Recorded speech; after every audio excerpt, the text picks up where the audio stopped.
ត្រូវសំងំអភិវឌ្ឍខ្លួនឯងស្ងាត់ឲ្យដូចជាជជោឯកាដែលសំងំស្ងាត់ចាំលបវាប្រហារចំណីត្រូវប្រើភាពស្ងប់ស្ងាត់ជាអាវក្រោះប្រើភាពឯកាជាការជំរុញគ្រប់ជំហានដែលបោះទៅហាក់ដូចជាគ្មានអត្តសញ្ញាណតែនៅក្នុងនោះគឺជាធម្មពលដែលសន្សំទុកនិងចង្គមដ៏មុតស្រួចរងចាំខំហែកឧបសគ្គឲ្យខ្ទេចខណៈដល់ពេលស័ក្តិសមសំឡេងរបស់ជជោនឹងលាន់លឺរំពងរហូតដល់មនុស្សគ្រប់គ្នាត្រូវងាកមកមើលជ័យជំនះមិនមែនបានមកពីការប្រញាប់ប្រញាល់តក់ក្រហល់នោះទេតែបានមកពីការអត់ធ្មត់និងបានមកពីការត្រៀមខ្លួនគ្រប់ជំហានដែលបោះទៅត្រូវត្រៀមខ្លួនឲ្យរួចរាល់រងចាំពេលវេលារបស់អ្នកព្រោះបើដល់ពេលនោះនឹងគ្មានអ្វីអាចបញ្ឈប់អ្នកបានឡើយ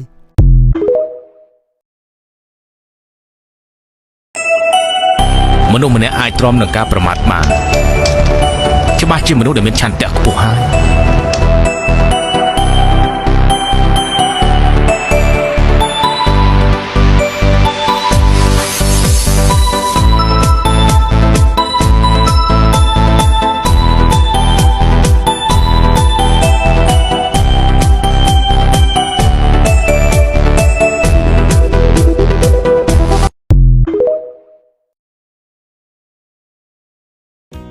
ខ្ញុំធ្លាប់បាននិយាយហើយ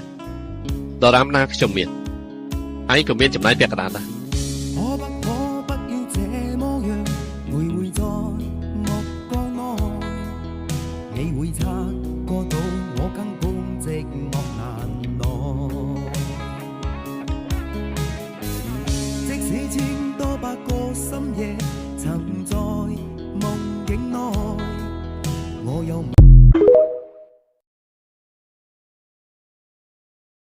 ឪពុកម្នាក់បានឲ្យលុយ 10000 រៀលទៅឲ្យកូនហើយប្រាប់កូនថាចូលកូនយកលុយនោះទៅបោះចោលនៅក្នុងអណ្ដូងមុខផ្ទះយើង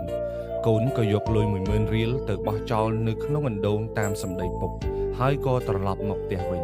ពុកបានសួរទៅកូនថាតើកូនមានអារម្មណ៍បែបណាដែរកូនក៏និយាយថាគ្មានអារម្មណ៍អីទេគឺអារម្មណ៍ធម្មតាព្រឹកស្អែកឪពុកដដែលបានឲ្យលុយកូនរហូតទៅដល់ 20000 រៀលហើយបានប្រាប់កូនថាចូលកូនយកលុយ 20000 រៀលនោះទៅបោះចោលនៅក្នុងអណ្ដូងដូចមុនពេលនោះកូនក៏យកលុយនោះទៅបោះចោលនៅក្នុងអណ្ដូងដូចមុនហើយក៏ត្រឡប់មករកឪពុកវិញឪពុកសួរថាតើកូនមានអារម្មណ៍បែបណាដែរ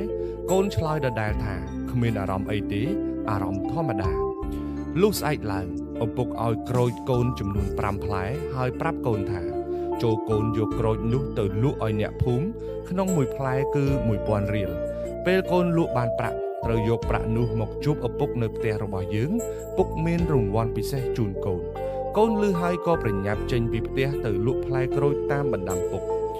កូនតូចដើរលក់ក្រូចតាំងពីព្រឹករហូតដល់ថ្ងៃត្រង់នៅក្នុងភូមិគឺសម្បូរក្រូចណាស់អ្នកភូមិមិនសូវអ្នកណាចង់ញ៉ាំក្រូចទេ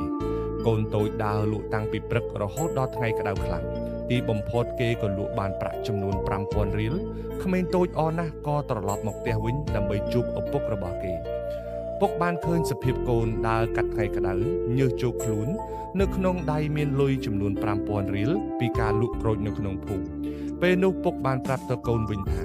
ចូលកូនយកលុយ 5000 រៀលទៅបោះចោលនៅក្នុងអណ្ដូងដូចមុនកូនតូចក៏យកលុយនោះទៅបោះចោលនៅក្នុងអណ្ដូងដូចមុនហើយត្រឡប់មកជួបឪពុកវិញពេលនោះកូនតូចស្រាប់តែយំតែម្ដងពុកក៏បានសួរថាហេតុអ្វីបានកូនយំកូនឆ្លើយថាហេតុអ្វីលុយដែលខ្ញុំខំរកទាំងលំបាកត្រូវយកវាទៅបោះចោលនៅក្នុងអណ្ដូងទៅវិញពុកញញឹមហើយនិយាយថាកូនដឹងទេនេះគឺជាតម្លៃនៃលុយកូនចាំទេពេលកូនបោះលុយ 10000 រៀលនិងលុយ 20000 រៀលចូលទៅក្នុងអណ្ដូងលើកមុនហេតុអ្វីបានជាកូនមិនយំព្រោះលុយនោះមិនមែនជាលុយដែលកូនខំប្រឹងរកវាដោយលំបាកនោះទេម្ល៉េះហើយកូនចាយដោយគ្មានអារម្មណ៍ថាសោកស្ដាយចាយដោយគ្មានអារម្មណ៍ថាឈឺចាប់សំបីតែបន្តិចប៉ុន្តែ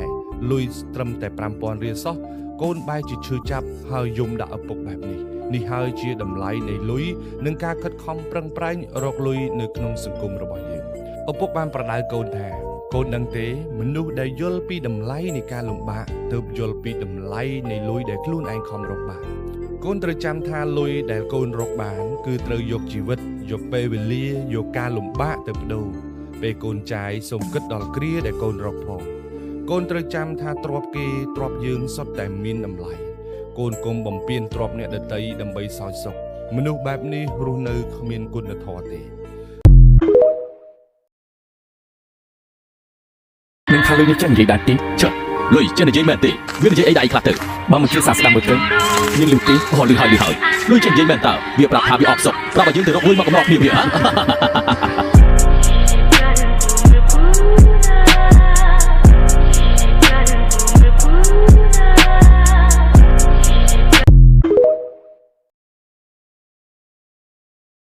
សាមញ្ញមិនលយឆាយ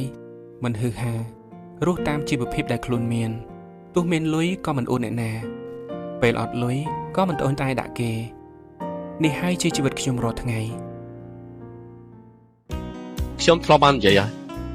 ដរាបណាខ្ញុំមានឯងក៏មានចំណាយពាក់កណ្ដាលដែរ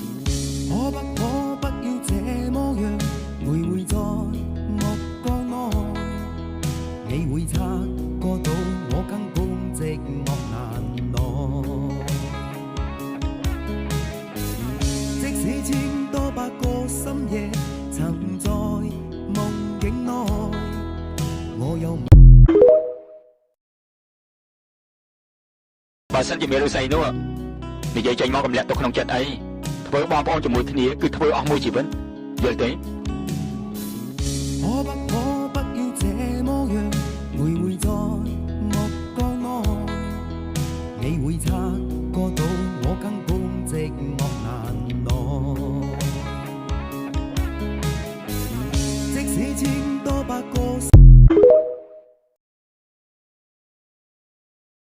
ប៉ារបស់ខ្ញុំមានជំនឿខ្លាំងណាស់គាត់និយាយប្រាប់ខ្ញុំថាធ្វើជាមនុស្សត្រូវតែចេះតស៊ូធ្វើទាហានត្រូវតែចេះជួយប្រទេសជាតិខ្ញុំមិនជឿលើវាសនាទេ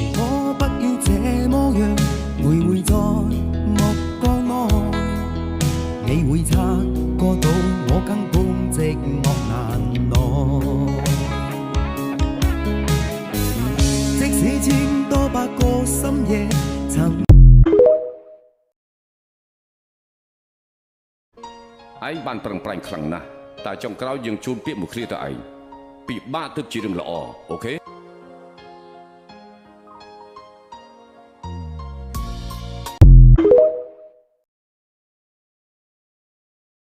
ទោះអ៊ំឆ្លាញ់អ្នកទី2ក៏បងមិនបន្ទោសអ៊ំ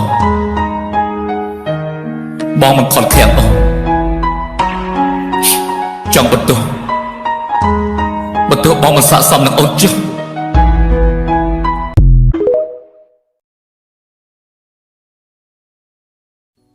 នៅពេលដែលយើងធ្លាក់ខ្លួនលំបាកមិនមានលុយសូម្បីតែ1រៀលនៅក្នុងខ្លួនក៏គ្មានអ្នកណាដឹងហើយក៏គ្មានអ្នកណាខ្វល់ពីយើងដែរសូម្បីតែមនុស្សដែលយើងគិតថាយើងស្រឡាញ់ក៏គេអាចនឹងបាត់ស្រមោលពីយើងក៏ថាបាននៅសល់តែខ្លួនយើងទេដែលត្រូវខំមាត់សង្កត់ចិត្តអត់ធ្មត់ហើយប្រឹងងើបតស៊ូជាមួយនឹងការពិតត្រូវស្ពាយទាំងក្តីសង្ឃឹមនិងទឹកភ្នែកទុកម្នាក់ឯងព្រោះបើយើងទន់ជ្រាយវាអាចនឹងសាហាវជាងអ្វីដែលយើងគិតទៅទៀតដូច្នេះនៅពេលដែលអ្នកមានលុយកុំចាយវាខ្ជះខ្ជាយត្រូវចេះស្គាល់ពាក្យថាសន្សំនិងដាក់គោលដៅជីវិតព្រោះគ្មានអ្នកណាជួយយើងបានល្អក្រៅពីខ្លួនយើងនោះទេ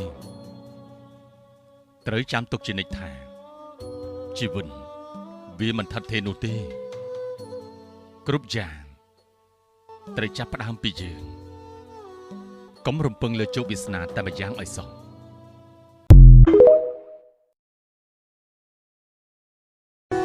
ឲ្យតែយើងតស៊ូគង់ទៅរស់ទេ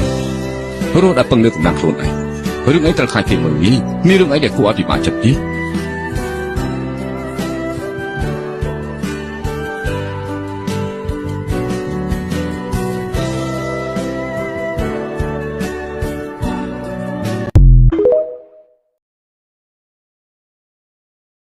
ទ្រាំបន្តិចទៅ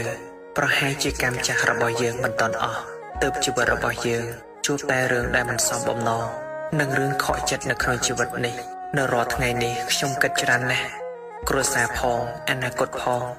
ខ្លួនឯងផងតែបានត្រឹមតែស្ងប់ស្ងាត់តែម្នាក់ឯង